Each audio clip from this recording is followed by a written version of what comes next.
Ahojte, volám sa Petra. Pred 3 rokmi som založila blog s kožou na trh. Trápila som sa niekoľko rokov so silným zápalovým kožným ochorením rosacea. Okrem pálenia, pnutia a svrbenia pleti som riešila takmer nulové sebavedomie. Púšťala som pracovné projekty, ktoré som milovala a vyhýbala som sa ľuďom.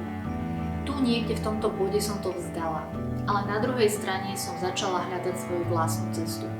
Čítala som, študovala odbornú dostupnú literatúru, sledovala prejavy, spúšťače, prepájala s tým, čo hovorili ostatní spolupacienti a hlavne písala.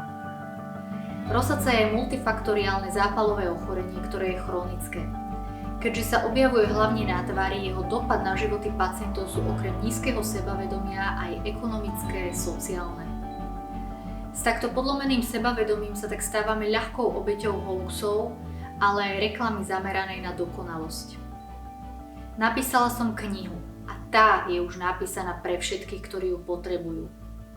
V knihe píšem o rosacei otvorene a bez hanby.